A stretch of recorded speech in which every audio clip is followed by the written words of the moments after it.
many people, this term can carry both positive and negative connotations, but for Lindsay Moran, family has meant everything to her. Ironically, Lindsay's an only child, but she comes from a very large extended family. Her mom is from Santa Cruz, California, and her dad is originally from Jalisco, Mexico. Her dad has 7 siblings, so she grew up with a plethora of cousins. She didn't have the typical experience of an only child because she felt as if her cousins were her siblings. She grew up loving going to her grandparents' house and spending so much time with her family. For example, she would always go to her grandparents' house during Christmas to make tamales or to host Easter egg hunt events for Easter Sunday. We can thank her family for the reason she's sitting in this community class today. Originally, she did not know anything about Pepperdine, but she decided to spontaneously go on a campus tour with her cousin, and she fell in love with the campus. So during her own college application process, she decided to come to Pepperdine. Her family also sparked her interest and love for the film industry. Growing up, her and her parents would watch an array of movies, but she fell in love with the specific genre of romantic comedies. A specific filmmaker that impacted her was John Hughes.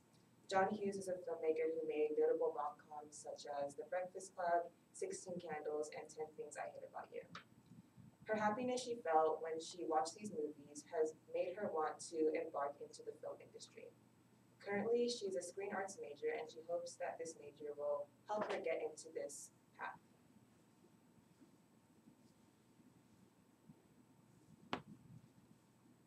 As you can see from what I've told you about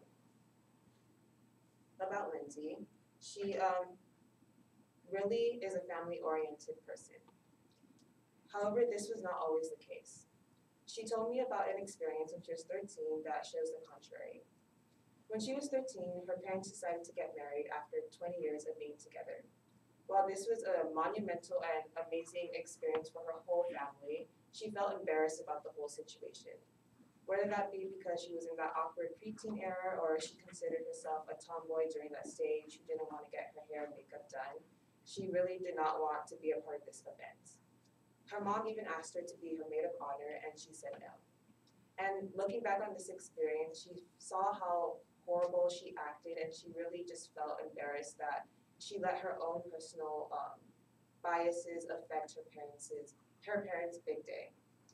So now she matures into a college student and a young woman. She really wants to make a conscious effort to make sure that her actions affect people in a positive light. She realizes that no matter how big or small her interactions are with people, they can really impact them in the future and in the long run. So now, her now cherished family-oriented skills, and she wants to use those to, as she goes into the film industry, to inspire others the way that her loved ones inspired her.